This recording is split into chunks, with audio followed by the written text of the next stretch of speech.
Welcome to the Washdown podcast. I'm your host, Jeremy Green. With me today will be my co-host, Chris Nelson.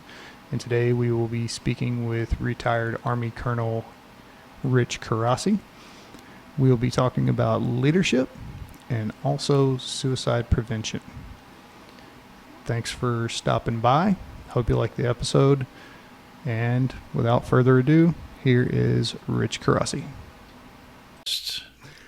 Well, without whom nothing happens. Exactly.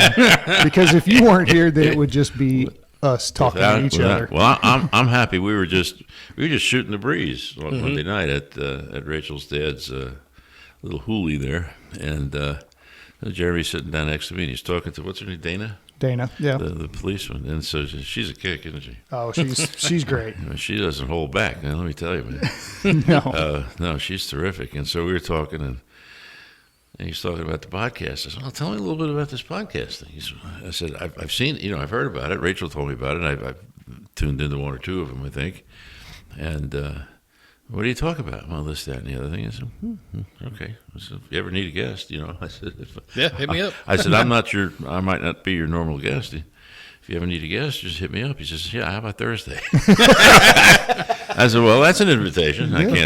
That's an invitation I can't turn down." So. Hey, he put you on the spot. Well, you can't say no. You can't say no. No. Yeah, I'm pretty hard to put on the spot. Excuse me. Well, actually, you're right along with, being the type of guest that we have in anyway, because we've interviewed and talked to former military people, and I know that you retired as a colonel, and you're involved with suicide prevention. Yeah. So yeah, perfect guest. So. Well, how highly I think of Rachel, and how highly I think of her professional capabilities and her the way she engages people. Mm-hmm. I get concerned about her because she just works herself to a frazzle. But she's terrific, very, very skilled, very, very personable, great to work with in a team. We've done a couple of team things. I just wish she'd take it easy on herself every once in a while. As it's a discussion that you've probably had.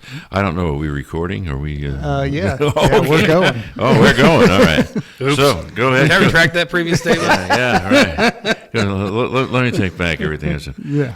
No, she's terrific, and I really appreciate what you guys do. I mean, it's everybody's got a purpose. This may be a little bit off topic, but it's something that I like to go to. In fact, you said it a minute ago. You said, "Well, you retired from the Army as a colonel." Yeah, okay, great. When you're dealing with soldiers or individuals or folks in crisis or folks approaching crisis or folks just doubting themselves or something, and you're in a suicide prevention. I mean, I'm not a counselor. I'm a trainer and instructor, but not a counselor by any stretch of the imagination. And somebody will say, "I'm Justa," and I'll stop them. Mm-hmm. "What'd you say?" "Well, you're a so-and-so, and I'm Justa." I said, "There's no such thing as a Justa." "What?" I said, "There's no such thing as a Justa." I said, "We all have skills, roles, assignments, missions, desires, talents." I said, "There's no such thing as a Justa." Give me an example. I said, "Okay, my father came out of the Army in 1945 after the war. Before that, he was in pharmacy school on a full ride at New York University. Got drafted. Served in the Army Air Forces in England and France as a pharmacist technician. Mustered out after the war. NYU said, 'Come on back.' And my grandfather, God bless him, good Italian grandfather that he was, says, 'You're the older of the two sons. You get back in the store. Things are going to be tough.' And so back into the butcher shop, my father went and worked as a retail merchant for essentially the rest of his life. My father was just a butcher. My father put two kids through private schooling in New York City, grammar school, high school, and college. My sister was a little smarter and a lot better looking than me, so she she wound up. Maybe it was her red hair. She wound up getting a scholarship, but and then got her master's degree at New York University herself. But that Justa butcher, and although we didn't want this, neither my sister nor I wanted this. My father decided to protect what wound up being an investment, and when he and then a number of years later my mother died, and the ownership of the house passed to my sister and me, they left us 800 some odd grand. That's what a Justa can do. Now, that's a bit of a success story. I don't mean it to sound self-aggrandizing, but I'll use it to say it doesn't matter whether you're the firefighter recruit, or a private in the Army, or someone working in the retail trade, or whatever. There's no such thing as a Justa. So don't tell me you're a Justa. Okay, use the talents and the desires and the drive that you've got and the opportunities to take advantage of the opportunities that you face or that are handed you, and do your best with them. Okay, so let's stop this Justa stuff. Holy mackerel! I never thought about it that way. I said, we're all here for a reason. We all have our part to play, and if indeed you'd like me eventually to get around to the topic of leadership, it's kind of a backdoor lead-in that if you talk about leadership or command, whatever term you want to use, it's really, it's not about you, it's or me. It's about giving those whose stewardship you have the opportunities to be their best. Setting your people up for success. And setting them, you can say it that way, setting them up for success. Now, sometimes you have to give them freedom to fail. And that's there's some philosophies about that, perfection in the little things and zero defects and all those things that the service has had in place for so many years. But really, in a way, it's the greatest gift God ever gave us, outside of the birth, death, and resurrection of His only Son, was the gift of free will, and that was the first gift He gave us. And Adam and Eve screwed that up. Thank you very much. But He gave us. Sorry, folks, I just got a little religious on you. But it's true. I mean, it's the gift of choice, to choose to do good or not. And so in some ways that's one of the fundamental tenets of leadership, is giving folks the opportunity to do their best, but also the freedom to fail, as long as the failure is a learning experience of some kind. And that's something that a military guy, I think, this may sound a little unconventional, but that's something that a military guy, had better learn as I'll come at it from an officer perspective, if you don't mind, because that's what I was. Is that giving those folks the freedom to be their best. Another thought crossed my mind, and that is another fundamental principle, and it aggravates me. Viewers and listeners, no end. It aggravates me that this principle isn't applied as often as it should, and that is the leader or the commander is responsible for everything that unit or that team does or fails to do. Which means, did you guys get this done? That was. That's Jeremy's fault. That's Chris's fault. I mean, that's they blew it. No, Lieutenant, I'm talking to you. All right. And when I see that happen, I mean, we had a situation in a major metropolitan area where the leader of a major Christian religion, when his protocols within his domain failed, the first thing he did was lay the blame on one of his subordinates publicly. And in so doing, either wittingly or unwittingly, broke the law because of the way the law exists in that particular state. The head of a religious organization is, by law, responsible for stuff that goes on within that religious organization's domain. And that concerned me, and if I may use a strong word, in some ways disgusted me. Number one, not only from the religious aspect of it, but there's a leader that forgot the principle that he's responsible for everything that his domain, his unit, his in this case, his church, does or fails to do. That is so basic. I mean, he could have stood up and said, "Yeah, we blew that. I'll take care of it," or, "Yeah, I didn't put the right programs in place." Or no. He didn't. It didn't even waste a minute. Okay. Oh, that's his fault, and reached at least one, if not two levels down. That's not the way it's played. Yeah. Well, unfortunately, it's all too common for people to try to pass the buck, is because they want to be in that leadership position, but then they don't want to take the responsibility, for setting a standard and holding their subordinates to that standard, and not necessarily. I don't really like the word subordinates. Yeah, I was about to say the same. I don't like it either. It's the people that they're responsible for. Right. They don't want to do the hard work to set them up for success and then hold them to a standard whenever they don't reach that goal that has been set. And that's that's tough to do. Another thought that comes to mind, and again, it's although I'm fooling with my Army hat here, by no means is this an official position of this is Rich Curasi talking. Is that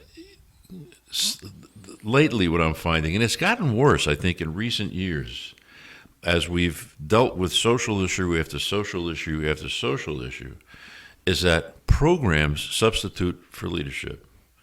And that we're going to put in place this program, this health program, this anti-sexual harassment program, this equal opportunity program, this call it what you will, physical fitness program. When I see the term program, what hits my mind is a bunch of bureaucrats, God love them, sat around a conference table and figure out who's going to get the next promotion. Pardon my cynical, no, don't pardon my cynical view. It's cynical, no apologies for it. And come up with this program to solve this perceived problem. They may get field input and they may not, but they've got their concept of this problem and they're going to put a program together to solve it. And that program is going to have measurements, metrics, briefings, matrices, reports, periodic reports. And so the program becomes that, and it forgets or it loses sight of the problem, if indeed there is one to begin with. It loses sight of the problem that is set out to solve. Now, when that bureaucracy and that program reaches the field, when the next bureaucracy's program reaches the field, and the next bureaucracy's program reaches the field, sometimes those bureaucracies haven't coordinated their programs. Sometimes those programs are actually at odds with one another. But the commander in the field, the leader in the field, be that the military leader or the government leader of a government organization out in the field, or even a corporate leader, a program manager, division director, you name it. All of a sudden, he's got these, 4 or 5 pieces of paper in front of him with these checklists and meetings and program reviews and all the stuff that has to happen. But the problem still exists. There's still lack of productivity. There's still a social issue, God forbid, that's not getting solved because they're wasting all their time administering the programs. I realize to some this might seem like heresy, but to me it's not. Having faced it and dealt with it effectively, I guess, because I survived it. But in the military and in industry for a while, and then in government too, it's just the same thing. So my concern, the point I'm trying to make, is that in case I've lost everybody already, is that when programs substitute for leadership, or when programs get in the way of good old basic get down and take responsibility leadership, I think that can become destructive or counterproductive or at times destructive. And that's one man's opinion who survived. Who survived 50 years of professional life. Wow. I don't disagree with you at all. It's very common for people that are removed from the actual work, from the field, to implement a program that looks good on paper, but in actuality and in practice, it's not feasible, and it doesn't. Execution. Yeah, it fails in execution. And part of the problem is there's no standard set, or the standard, once it's not met, there's no repercussions. There's no consequences. There's no consequence bus, as Moran would like to say. You just brought up another. I'm going to get real basic here. And people often ask me, "Okay, all right, what's the secret? How do you get things done?" And I reach back for some Army training philosophy of some years ago. I think it was called basic training. I forget not basic training, but battle training concept or battle BTC. I forget exactly what the acronym was. Not that there were 150 bureaucrats that had to invent that narrative. So with all due respect, folks, I forgot the acronym. But it fell into the categories of task, condition, and standard. Okay, here's what needs to be done. Here are the conditions under which you do it, and here's the standard to which it must be executed. And so it was, in essence, a training philosophy. Train to fire the rifle under these conditions to this standard, right? And so I was asked, my experience, and you'll see this in my bio. I was the federal security director for TSA of an airport in a major metropolitan area in the United States, and my screening force, transportation security officer force, the folks that you see on the checkpoints, were provided to me via contract. They weren't federal employees.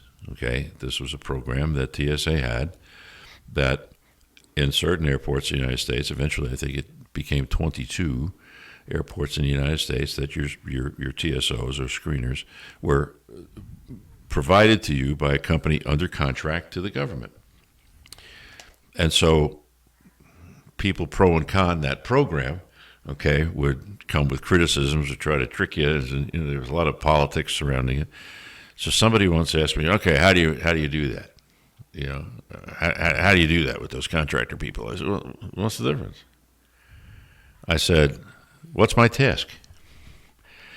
The same as any federal security director in the country, right? What's the standard? The same as every federal security director in the country. What's the condition? With employees provided under contract rather than federally employed. So my task is the same. My standard is the same. My condition differs. So how do I leverage and I hesitate to use the word control, but I will control or take advantage of that condition or deal with that condition, which is a management challenge. Okay, I'm not managing federal employees. I'm overseeing the performance of a contractor who's providing those employees to me. Okay, that's my condition. So I'm not going to not meet the standard. Okay, planes ain't going to fall out of the sky, and I'm not going to have wait times that are 50 minutes long. All right, so I'm going to meet that standard. My task is the same. All right, so if you're going to evaluate me and the program and how we do things, that's where we look. How well are we dealing with that condition? So, getting back to simpler models, I mean, a good leader, as I said before, giving giving the lead the opportunity to succeed, and also in certain cases the freedom to learn, by maybe missing the mark every once in a while. Okay, what he does is he or she does is he knows what the task is, he knows what the standard is. Okay, how can I use my conditions, okay, to make sure we get the task done to standard? Okay, what's going to change? Well, simpler model, weather, terrain, facilities available. The vehicles don't work that day. The IT is down. Somebody decided to tear up the street, in front of the trading area where I was going. All those silly things. How do you deal with that? So I hope I've kind of marched all the way around the problem here, but. If you thought you were going to get a leadership menu out of me, I hope that you guys didn't lose any sleep over that one last night, because I think, Jeremy, you know me well enough to know that I'll come at the problem from every angle possible. From every angle possible, because there really is no. Okay, books have been written on it, and I could have brought them all with me. Okay. We don't have room in this room for all the books. Well, yeah, but they're some of them are easily accessible. Shut up. Some of those are easily accessible. Why is it making noise? Some of those are easily accessible. 24 hours a day.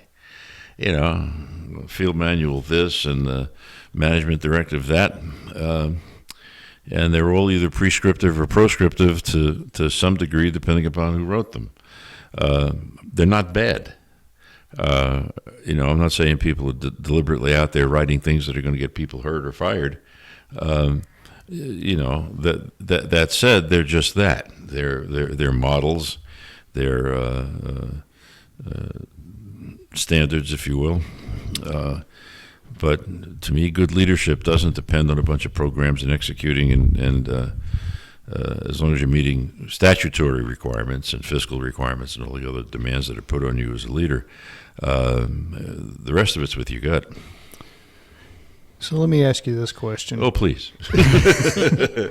Have you found in your experience, with the military and then in the private sector, as far as leadership type things, that the simplest method typically is the best method? That you don't have to try to do this fancy,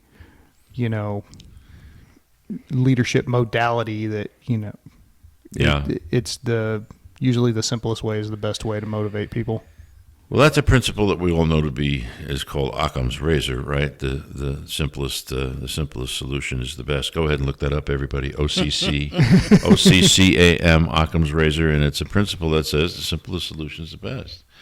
And you're right, Jeremy. So many times, love bureaucrats though I do. Sometimes some of these questions get so much stuff hung on to them, that the simple straight ahead approach gets lost. And I'm glad you asked me that question, because I'll reveal the bias that I've revealed at least 3 times already, and that is that when your gut tells you that this is the simplest and most direct way to get folks motivated, to ensure they understand the task, to ensure we're working with the conditions properly, and to make sure that we never lose sight of the standard, okay, and just run that ball right down the field, okay, and I think you'll find that that success will be yours, and the casualties will be few. Error. It's when we hang all this other garbage on what's, to me, basic leadership, that we make mistakes. I mean, I've had this discussion, more than once, not even a discussion, an argument. Well, in order to get that done, you've got to do this and this and this and this and this and this and this and this. Well, wait, the objective is over here, okay? Yeah. Well, you've now taken this and this and this and this and this and substituted that for the objective, okay, or the outcome. Right. I can't agree with doing it that way. Okay, you're fired. Oh, okay, great. All right, I'll go sell ice cream or something. I mean, it's and I've never really gotten fired, but I've faced that challenge more than once. Who is this guy? The audience is now asking. But it's an excellent question. And I can editorialize for hours as if I haven't already. So it's. I see it as that direct, Jeremy. I see it as being quite that simple. Yeah, and I mean that's the thing that I've kind of noticed is whenever you try to, and there's nothing wrong with exploring different avenues or different training or whatever, but whenever you're trying to reinvent the wheel just to reinvent the wheel. Mm-hmm. Like you have a procedure that works and is time tested, like, a tactic or whatever. It works and it works every time. Do that. On that note, I do like having backups. Because you're going to run into that situation, whether it's police, fire, military, where old tried and true is not going to work. And you need to have different tools in your back pocket. Right, and I'm not saying that you don't need different tools. What I'm saying is being complicated for the sake of being complicated. No, I think if you make it complicated in training, you're both makes it more efficient. You're both right, but what this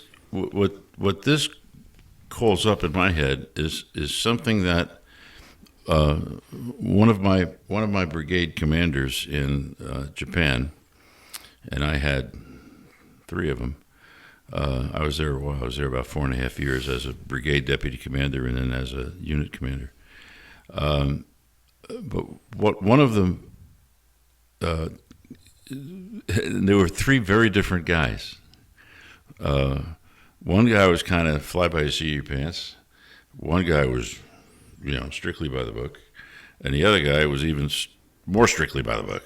Kind of almost afraid of the book, and God bless him to this day is one of my dearest friends. But the guy that kind of flew by the seat of his pants at first, I had a rough time getting along with him because as the deputy, you're the guy that's got to discipline. Let the commander think what he wants to think, but you ain't going to spend that money that way, or we're going to jail. And that's the deputy's job. No, you can't tell those guys to do that. They're trained to do that. Don't you tell me this. But what I did learn from him, what I didn't understand at first was, he always used to say, the future is the domain of leadership. And when he first said that to me, or first said that to us, and then emphasized it to me, I said, well, that's kind of a cop-out, isn't it? I mean, we got stuff to worry about right here, right now. But the more I worked on that and the more we proceeded, especially after I transitioned from being the brigade deputy commander to becoming a unit commander within the brigade, I began to realize more and more the value of what he said. So let's take what you guys were just discussing. Yeah, there's the status quo. There are things that are tried and true. There are things that are proven. But remember what I said before about conditions? Sometimes those conditions change. The threat changes, the enemy changes, the environment changes. In your business, the methods of construction change, for example. I'm just pulling one out of the air. That's a good one. And 100% true. That's 100% true. And then all of a sudden, you're not dealing with wood frame houses anymore.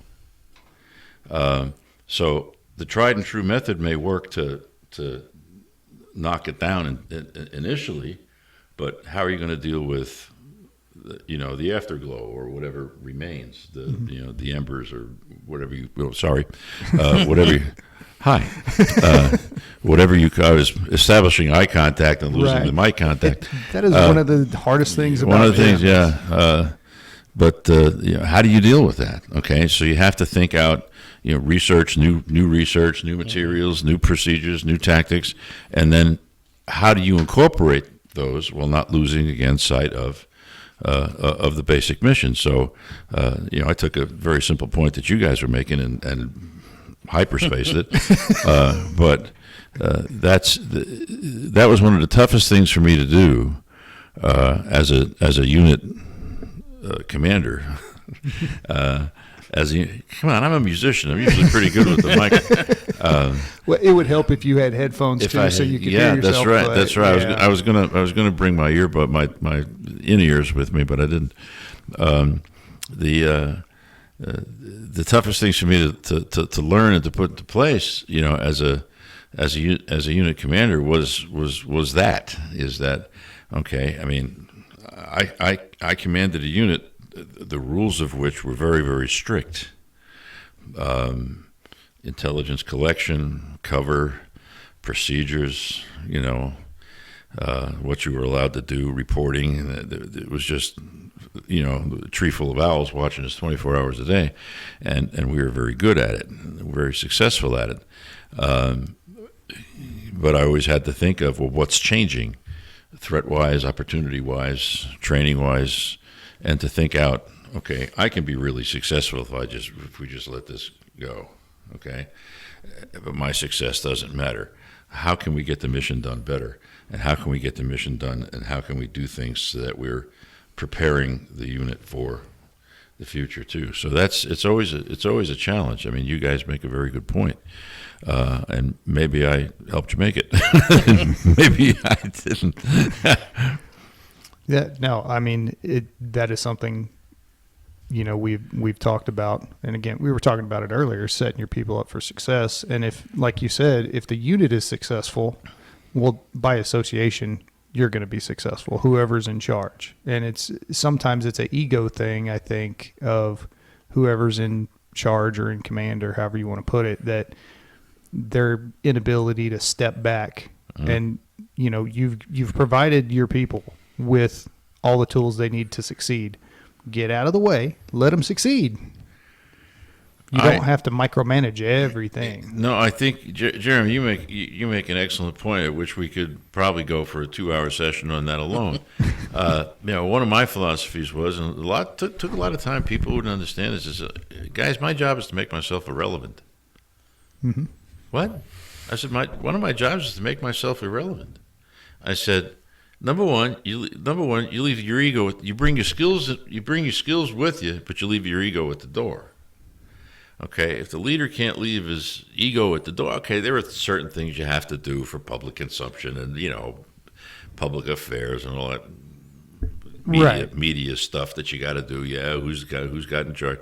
Got it. Okay, but if you let that consume you, oh boy, leave your ego at the door. Bring your toolkit inside with you. Okay, and ensure your folks understand, again, task, condition, standard. It's kind of simple. Make sure they understand that and give them the freedom to get it done. Okay, and give them the freedom to get it done so well that they don't need you messing with them. Okay, and by the time your command tour is over, be it a year, 2 years, whatever the prescribed period of leadership is, or even if it's longer than that, in the corporate world, it's can be longer than that. Yeah. Make sure that that if you decide to take a day off, things ain't going to crash, or you get in an accident, or or God forbid you should decide to go on vacation. Oh my Lord! I mean, these guys. I had a colleague in the Transportation Security Administration who, after 2 years, would brag, "I've never taken a day off." What? Your life sucks. And don't he it? was, and he was the federal security director of a rather large airport, and just brag, "I take it. I'm not going to take a day off." Well, in that case, my friend, what are you folks doing? Okay, you mean they're not trained to operate seamlessly? If all of a sudden you get called to Washington, D.C., for example, what do you want? Going to be on the phone all night long, micromanaging how many people get screened? Yeah. 1, 2, 3, 4, 5. I said, no, that doesn't work. I said, so. I made notes. Oh, for me later on. Okay. Oh. I like the task condition standard. I really like that. Yeah. I wouldn't be. I said, I'm not sure I'd be too proud of that, but and so it and some of it, so many of us, especially when TSA began, almost 20 years ago now, so many of us came from different disciplines. Many of us were military. Others were from various industries, others from other government agencies. And melding those cultures into a cohesive whole, I think, still to this day, is one of TSA's major challenges. But that's an editorial. But it was hard, Sometimes that much hua isn't really necessary. You're killing yourself. You lose your mental faculties when you're that tired and that fatigued. Plus the fact you're sending your people a signal that you don't trust them. I don't like that. Yeah. So that what you said a second ago kind of sparked a question for me. When you talked about, tour of leadership or whatever, why is it, and maybe you don't have the answer, but why is it that in the military it's such a short term? You're only with a unit for a short period of time, and then, because 2 years really isn't that long of a time. No, it's not.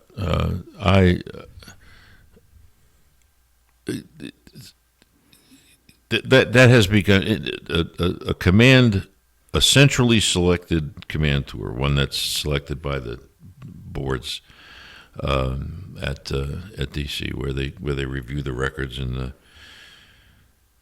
look at the officer's career and say, okay, these folks are the best qualified to command these units. Those are essentially statutory, or at least regulatory, 2-year tours. They can be modified, quite easily, given combat conditions or other conditions, or we can't pull him out or her out yet, or we need to pull him or her out sooner. But over the years, I think it's been shown that when this system first started, it's been there for a long time. A battalion command tour, a brigade command tour I'm talking lieutenant colonels and colonels. It's usually a 2-year tour. Is that the prep, the execution, and then the spin down. That 2-year cycle, that battle rhythm of that cycle, has proven to be effective over time. I think the thinking is that after that you tend to get a little stale. Okay. You tend to get into, okay, that worked a year and a half ago, it worked a year ago, it'll work tomorrow, and you begin to lose sight of that future is the domain of leadership kind of philosophy. Is that I don't mean to be critical of my contemporaries at all, but I think that was kind of the philosophy that a 2-year command tour now. Because of the changing demographic and the changing population in the services, I don't think that translates down any longer to the captain level, the company command level, company, battalion, brigade, right? Yeah. I don't think that translates all the way down to the captain level any longer. They usually turn those guys over a little quicker than that. Not that 2 years isn't rare, is rare. But I think that's the philosophy behind it, is that it was shown over time, and this goes back to the late 70s, I think, early 80s, when they established those 2-year command tours, that the battle rhythm of it, getting into it, doing it, slowing down, getting out of it, actually is healthy.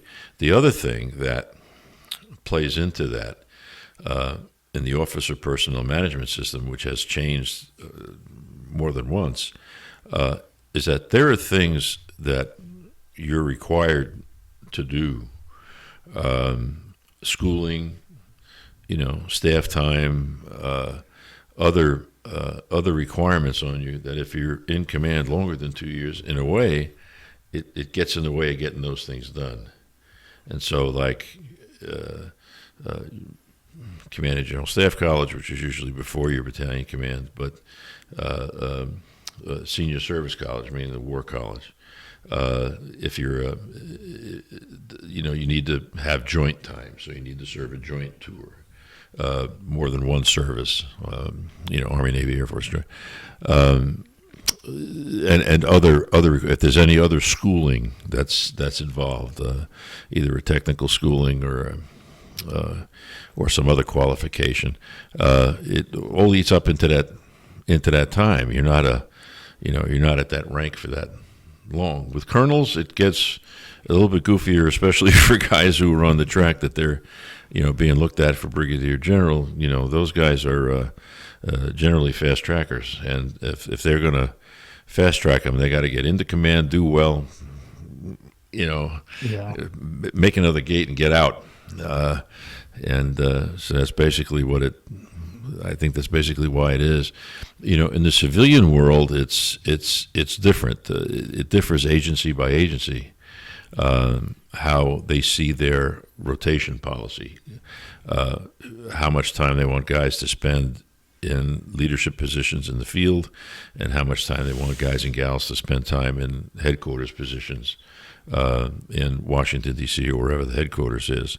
And that varies. The ATF, alcohol, tobacco, and firearms, have got a different philosophy than the FBI. The FBI's got a different one from DHS, and so that's very much to do with the agency ethic, and in some cases the legacy of the agency. So, your question went to the military, but there are also rotation policies in the civilian side of the federal government that apply. Those vary. Right.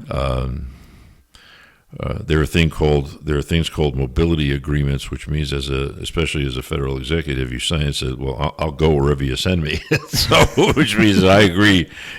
I'm not going to although I might want a homestead here, there's no guarantee that I will. And so they can send you wherever they want to send you, not necessarily involuntarily, but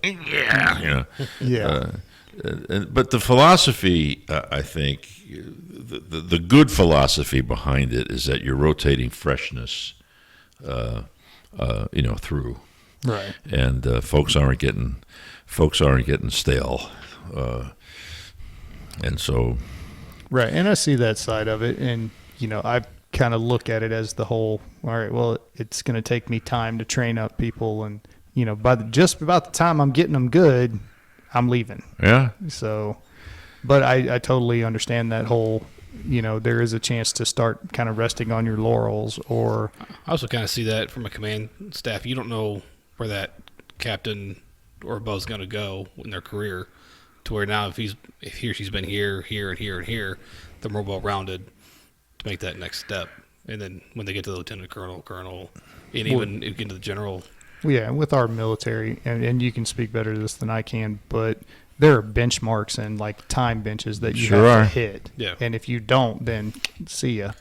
Yeah, there are mandatory mandatory gates. There are retirement points. That if you don't make the promotion, then you're only good for so many years. Mm-hmm. Those things have come and gone over time, depending upon how they want to control the strength of the force and the strength of individual populations inside the force. I should have caveated this whole discussion by saying, although some of the stuff that I say may be interpreted as being critical of the Army, there's no intent on my part to slam any individual officer or any individual non-commissioned officer or soldier, for that matter, or the system itself. I mean, it's just the reality of it. We did pretty doggone well, thank you very much, and it is no exaggeration to say, although you might think it's somewhat propagandistic, but it is no exaggeration to say that we've got the best trained and most highly motivated and professional fighting force in the world, and that if the balloon ever were to go up, for real, I mean the big one, whatever you consider the major threat to be, that the United States Army, Air Force, Navy, Marine Corps, and the Coast Guard would be prepared to kick some serious ass. I'm confident of it. I still contribute as much as I can to that by dealing with the veterans and the things that I do, and the other folks that ask for my aged counsel. But I believe that. So if I'm talking about one policy or another, that's not meant to be a general slam on the readiness of the military or the professionalism of any individual soldier, non-commissioned officer, or officer. I can tell you that the non-commissioned officers that I've met over the years, and I've had the pleasure and the honor to work with, and some of whom I still work with to this day, those folks have taught me a lot, and those folks have continued to be, the folks you turn to for the expertise in training and mentoring the soldiers who make up the bulk of that fighting force. Yeah. I've even dealt a great deal over the past few years because of connections that have asked me to assist with for example, the Air National Guard. And you think for a minute, Air National Guard? Well, I'll tell you what. Go ahead and take a trip up to St. Joe sometime and find out how much those folks up there have deployed and what they've done and what they've been asked to do and how well they've done it. I mean, the communications folks, the folks who have the 139th Airlift Wing, the 130s, who train folks from all over the world, and listen to their look at the qualifications and listen to the professional standing and bearing of their senior NCOs, of their staff NCOs and their senior NCOs, their master sergeants, their seniors, and their chiefs. And you come away and say, holy Moses, man, this is the Guard? Holy mackerel.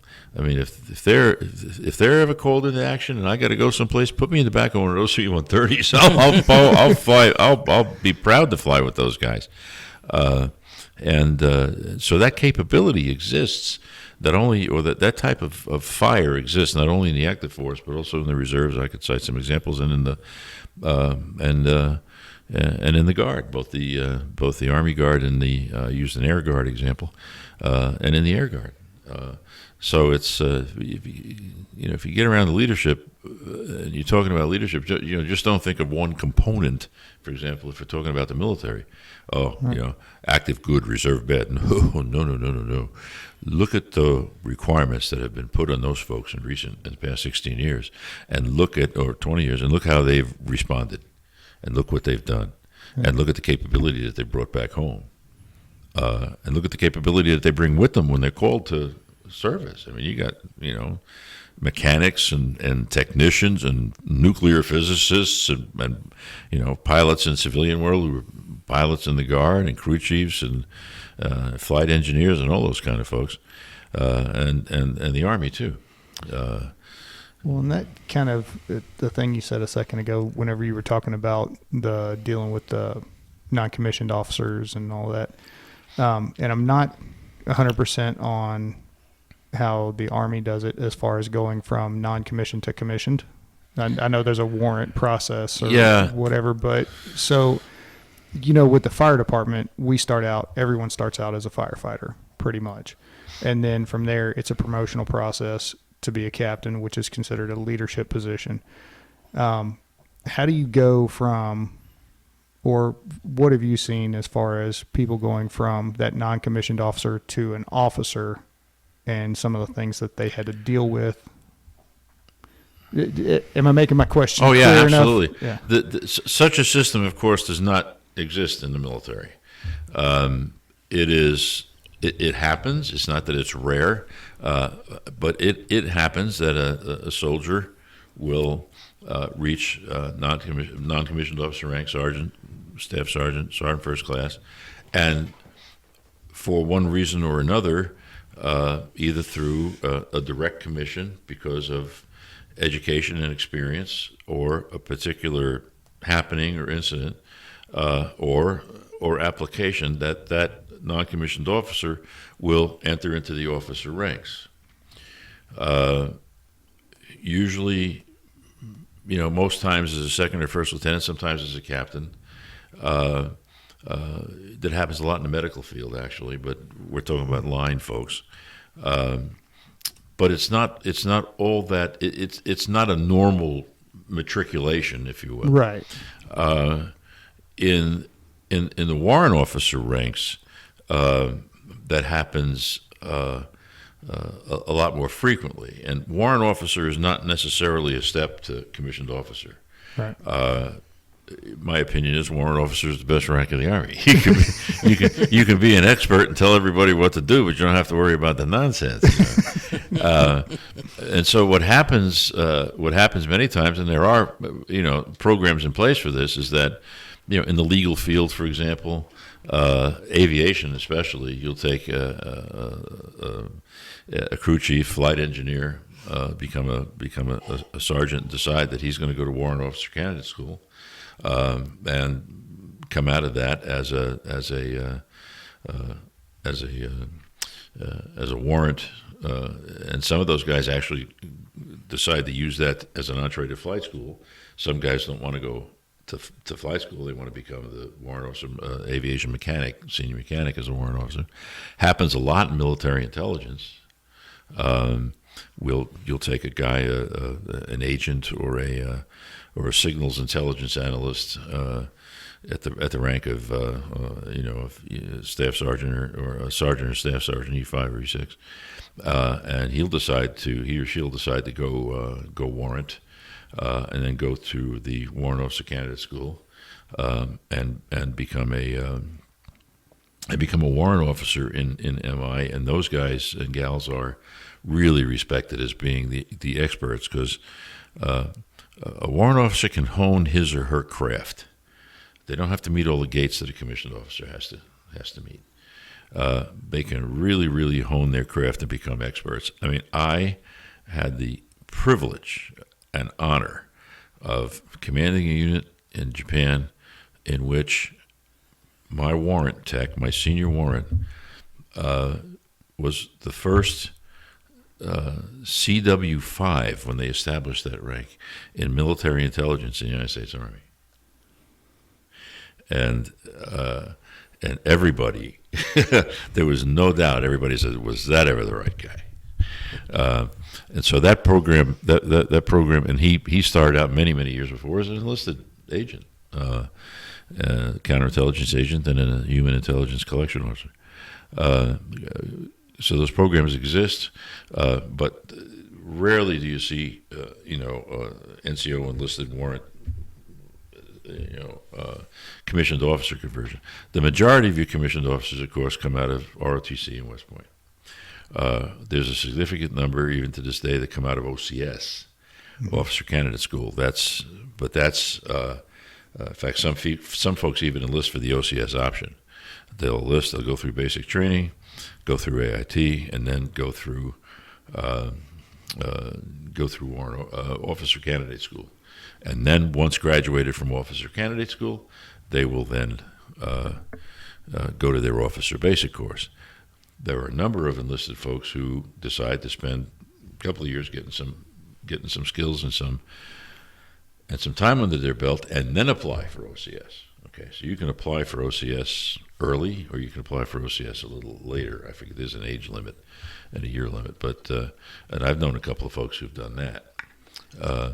But again, it's not the progression doesn't happen the way it happens in the fire service at all. Right. Hope that answers your question without getting too complicated. A little bit. I was just wondering about the transition of going. Oh, from the transition. Yeah, you did mention that, and I totally ignored it. That's because all right. That's because I really don't know how to. Having not experienced it myself, right. Because I was commissioned at 20 years old, through ROTC, and the rest is history. But the folks that I have known that have made that transition, and it's really a relative handful.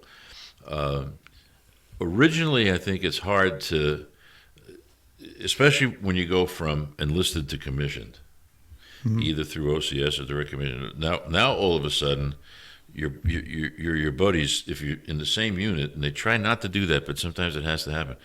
Is now all of a sudden all your buddies, okay, you're now their boss. Yeah. or at least in a position where you're senior to them, not only in terms of grade, but in terms of status. You're a commissioned officer now, and that transition can be tough when they still identify with too much with the gang in the barracks. Yeah. Then,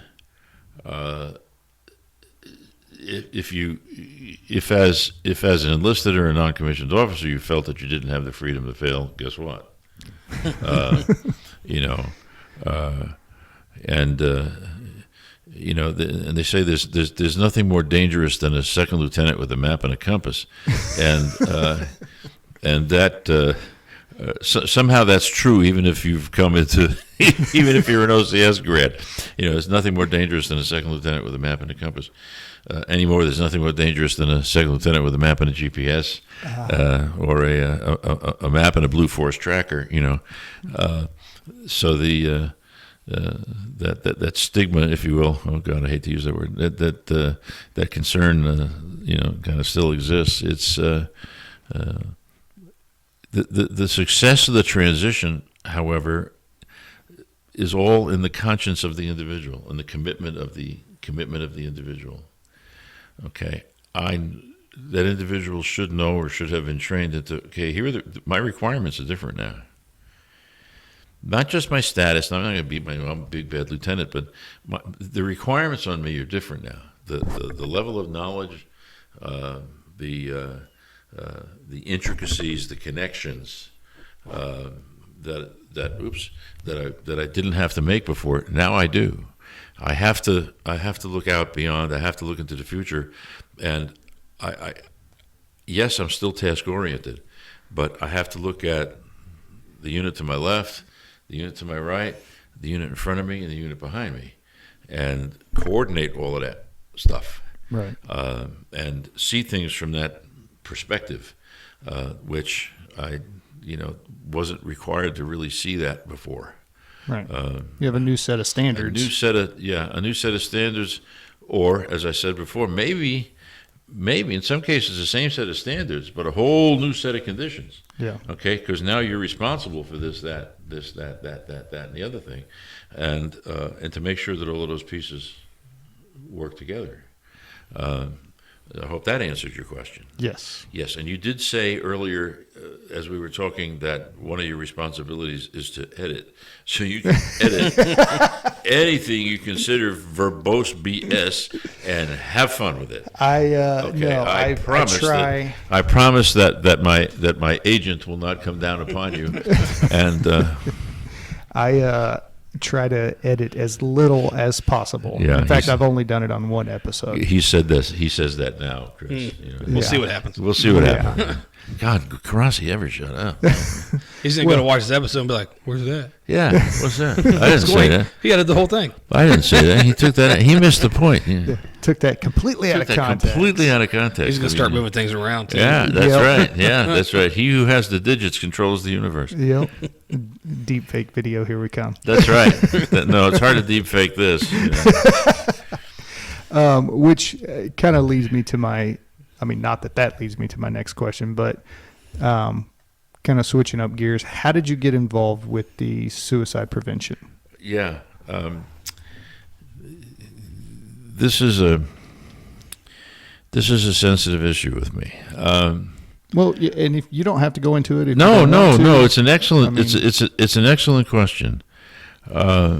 Something I thought that would never ever happen to me happened to me back in 1994, when my then 16-year-old son took his own life, and his mother and I had separated and divorced a number of years before that. While she and her family were in Germany, Beth and my family, and we were overseas in Japan and Korea for the same, about 7.5 years apiece. I mean, in the late 80s, early to mid 90s, and came home, and next thing I know, I think we came home in August, and this happened in November. Michael decides to take his own life. Lord only knows why. What you go through when something like that happens is anger. The stages of grief. We all know what they are. Anger. In my case, it was anger. Guilt, anger, and it affected me quite negatively for quite some time. Cutting through a lot of chicanery to a turning point, and it's hard to say when exactly it was in terms of how many years, or what it was. But I said to myself, okay, how can I turn that anger into energy? And how can I turn that anger into good? And I started reading up on the componentry of suicide. And I didn't understand anything about it. All I understood is that my son killed himself and I was pissed. And I want to know who made that happen, Well, as it turns out, when you understand suicide, nobody makes it happen. It's a very, very, very, very personal, private, almost selfish decision. Nobody thinking about nobody else. He did that to spite me. He did that because I disappointed him. Well, that's kind of self-serving, isn't it? Now I'm talking about me. I'm not talking about him. I'm talking about me. And so that whole guilt trip can be kind of self-serving. Look at me, I'm hurting you. I said, no, it's bull crap. I got to change this. I got to do something about this. So I read more, and then I was afforded the opportunity to interact with the American Association of Suicidology. That's a frightening name. To attend a course in what's known as psychological autopsies. And so I went to the course, and it was at an air base up in Minnesota, and through one of the military associations that I was affiliated with, they reached out. They wanted military folks to get qualified in this, and I learned a lot.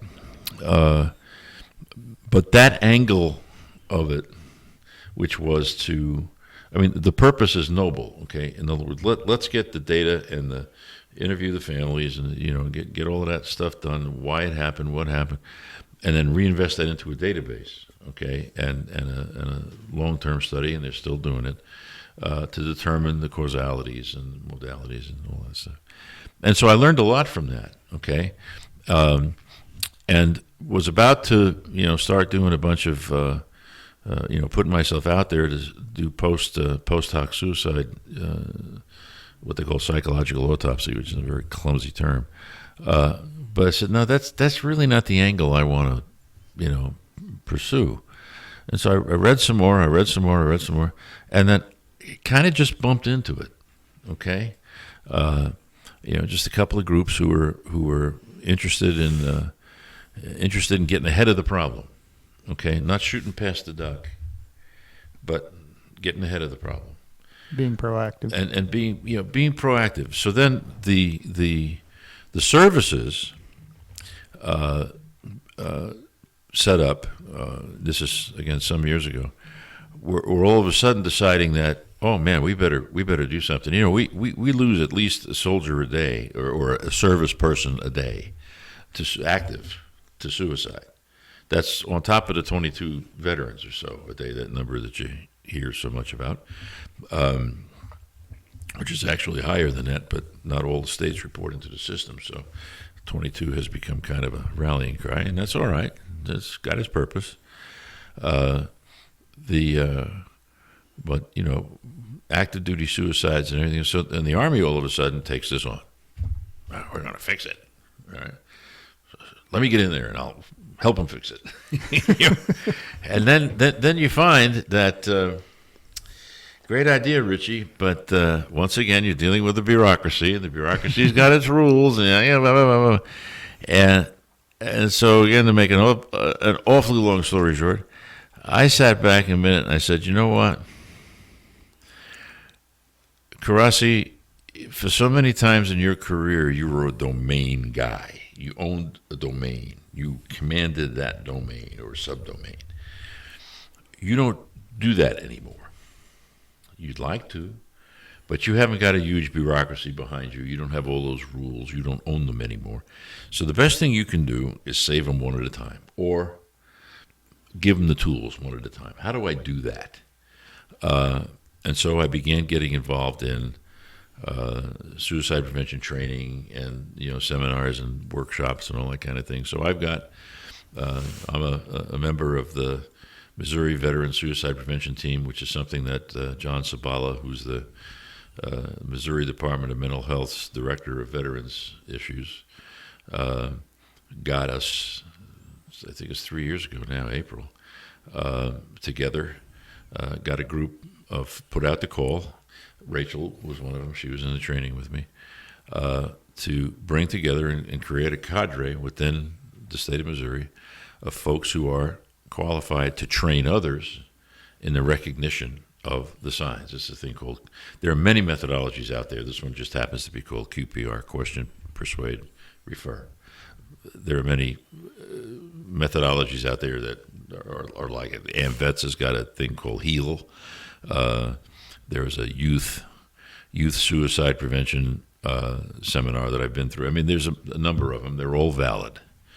I'm not going to sell one or the other. It's just that QPR is the one that the state of Missouri uses, and that got me just more deeply involved in it. I'm not necessarily a crisis first responder. There are guys who are qualified to do that, and they're very good at it. But I know what the procedures are. I know what to do, who to call, if indeed I'm faced with someone who's in crisis. It all reaches back to, I'm not working off the guilt. Okay, I'm not doing this because my son committed suicide and I feel I need to atone for it. I'm doing this because what happened back in 1994 taught me something. In retrospect, suicide is preventable. Suicide involves more than, although the individual is making a very, very individual decision, not necessarily thinking of anybody else when that event occurs. It affects not only the people around them, but if you believe some of the studies and take it out statistically and yank that chart out to the right, over 300 people are eventually affected by the quote unquote average suicide.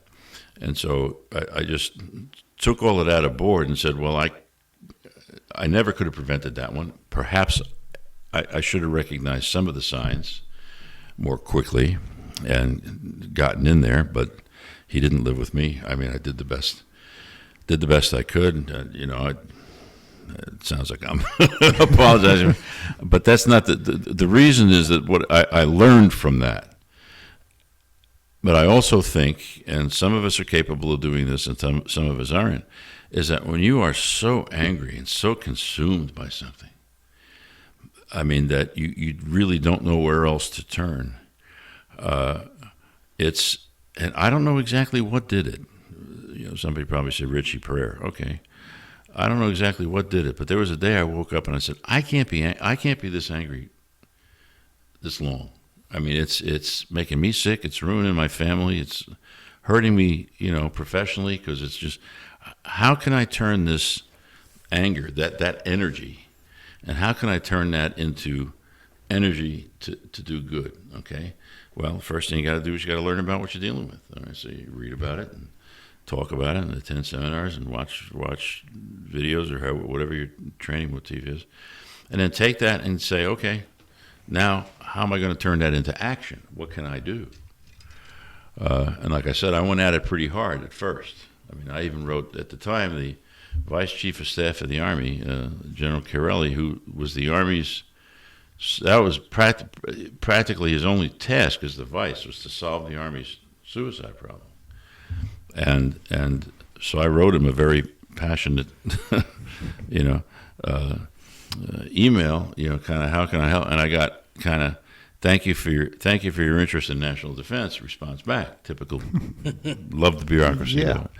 And so no, I said, no, wait a minute, General, you don't understand. Okay, I know you got a staff and all that, but you got people out here who are interested, involved, and have got other experiences and methodologies that we can bring to the table, even informally. And it was, thank you for your interest in national defense. I said, I got a feeling I'm barking up the wrong tree here. And that's when I said, okay, all right, this is just something I'm going to do myself. I'm going to learn this myself and find a niche.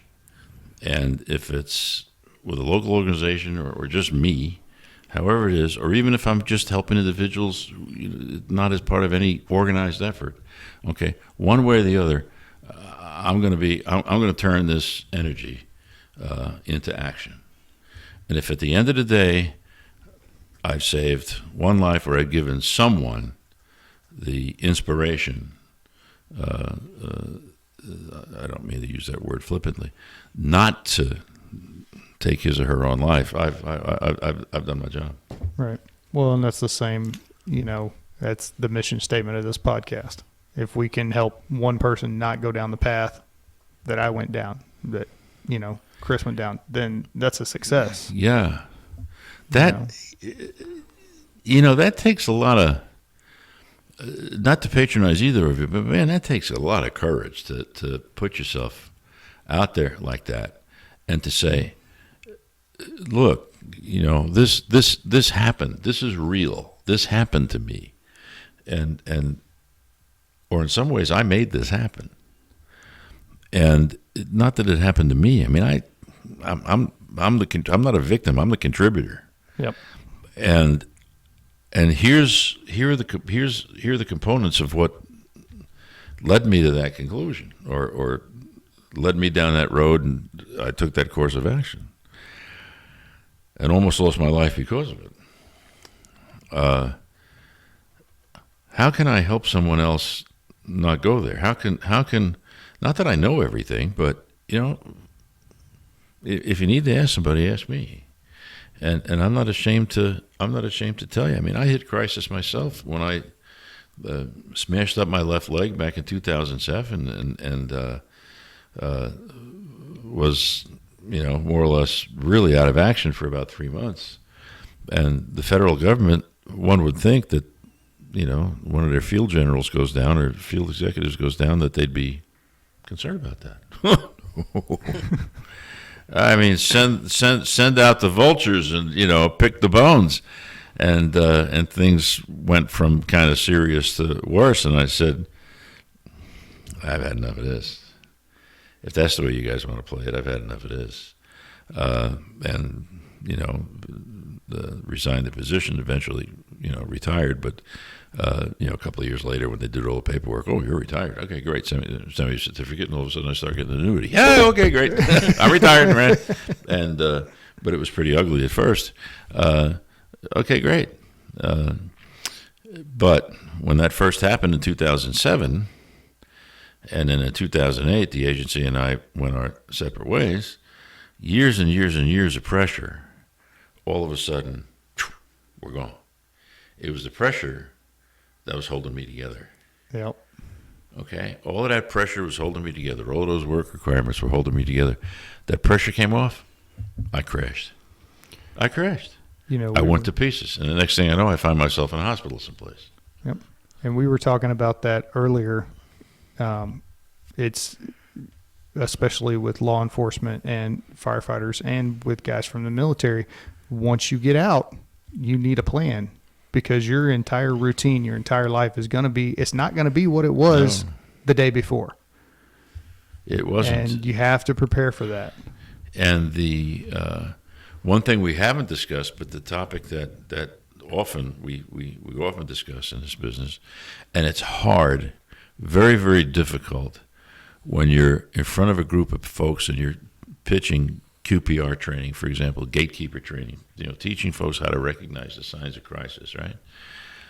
And some folks are listening. Some other folks in the room are, it's like they want to take a shower because they're hearing words they don't want to hear.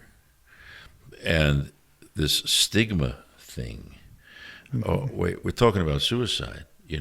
Man, if I say, "Are you okay?" to somebody, is that going to make them? Is that going to push them over the edge? And no, in fact, it's quite the opposite. It shows that someone cares, which is often step one in bringing somebody back from a crisis. But you're not stigmatizing yourself or that person by asking that question. But some people truly believe that. And so we're talking about suicide prevention. Oh, my God, what am I doing here?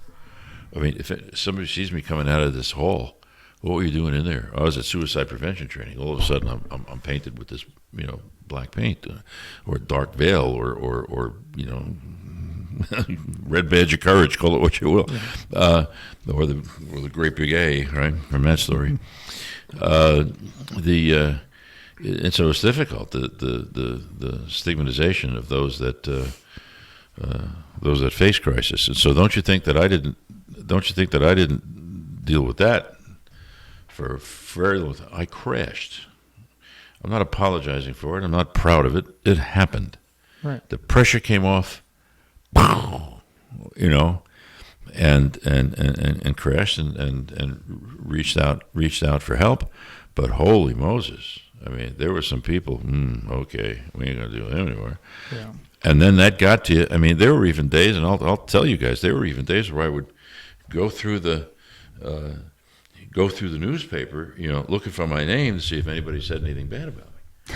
I mean, I was, almost a public figure, not quite, but senior executive of a federal agency in a large city. I mean, and so I'm thinking, why am I doing that? What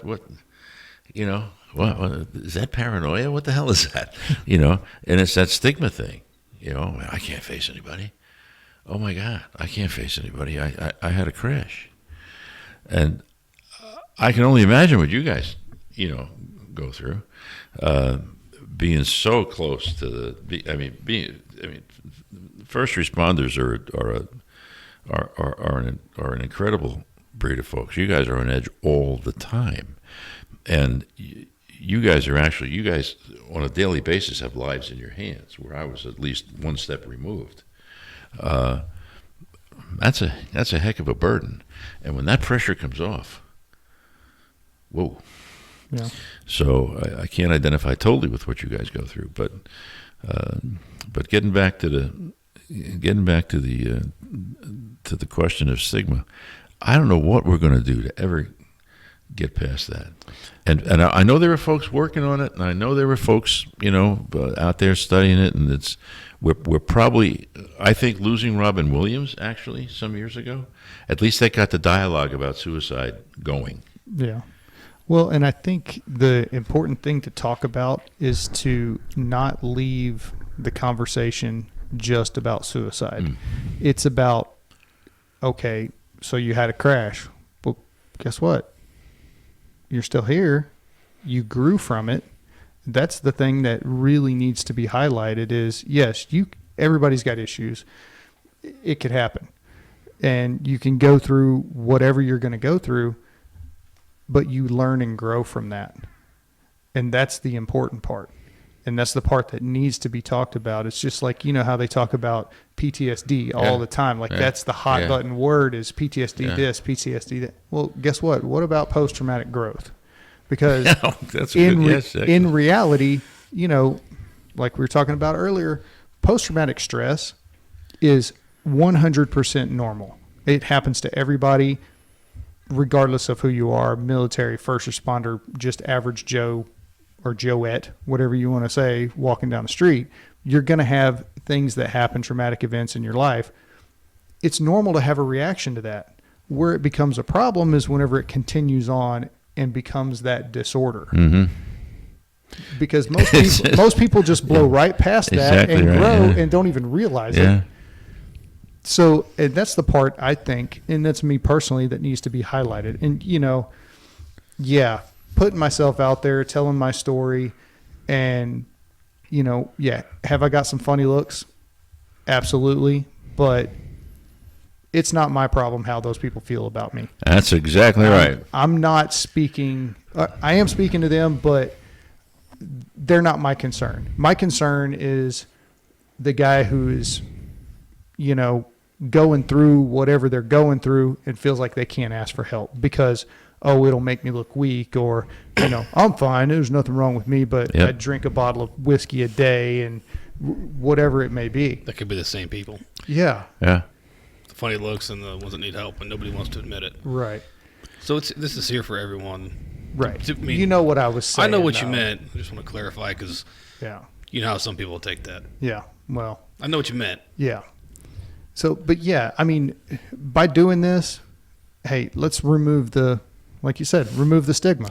Let's talk about it and show that, hey, you can have an issue, you can go through whatever, and you can grow and learn from it. And you can be a better person. Now, and I'll say this, you're not going to be the same person you were before. No. I mean, and I reference him all the time, Andy Stump has a podcast. He's a former SEAL. And one of his sayings that he likes to say is, you can touch war, but it's going to touch you back. So you're going to go fight or whatever, you're going to have issues. It's all in how you handle those issues. And some people are better equipped, have better coping skills or whatever. And it's just like us on the department. You're going to see things and you're going to do things. You can handle them. You can get through them. And if you decide that the job is not for you, that's fine too. That's fine too. That doesn't make you any less of a person. It doesn't make you adjust that, right? Exactly. So, yeah, I don't know. I got a little animated there for a second. Oh my God!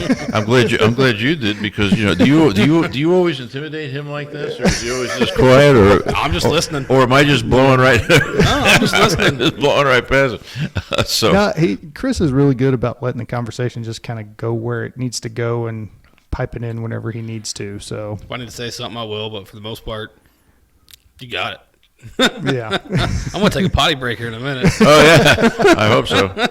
How long have you two known one another? We actually came on the job together. Oh, did you? Same academy 17 class. years. Oh, is that next 17 month. years? Yeah. It was same class, huh? Mm-hmm. Yep. So How and about then that? worked together at the same station for almost 10 years. 10 years on and off. Yeah. Just recently, maybe about a year or two ago, some guys from my first unit after I was through with schooling. My first unit of assignment was in Germany with a cavalry squadron up on the border, and a bunch of guys. All of a sudden, we found one another. And we just start chatting on email, or send a message or two back and forth. Well, one of the guys got us together about a week or so ago, and he put together a Zoom call. Mm-hmm. He actually had to keep renewing it.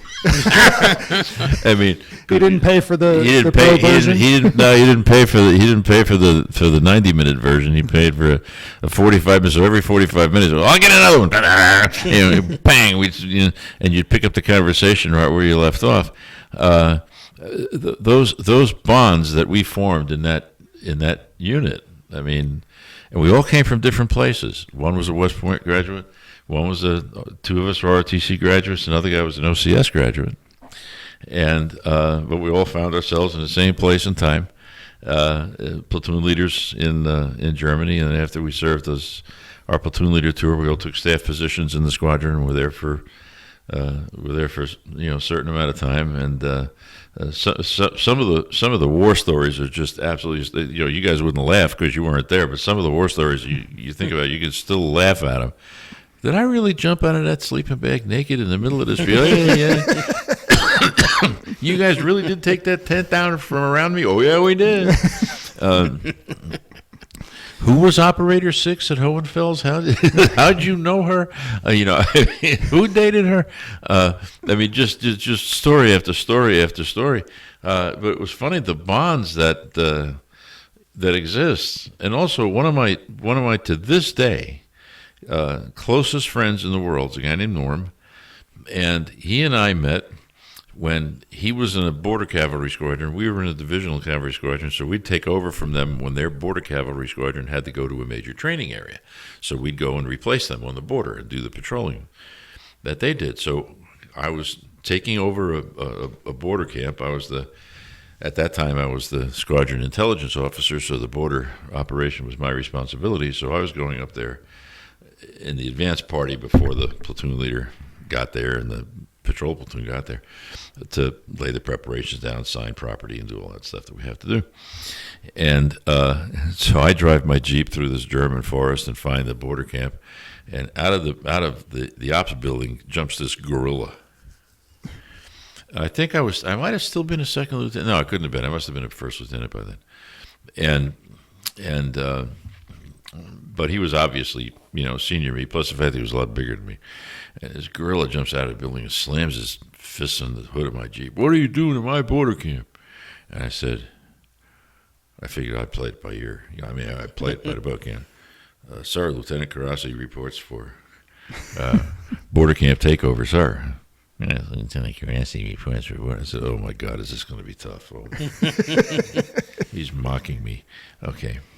It's time to inventory the motor. It's time to inventory the motor pool. What did they teach you guys? I think, oh my God, this is going to be hard.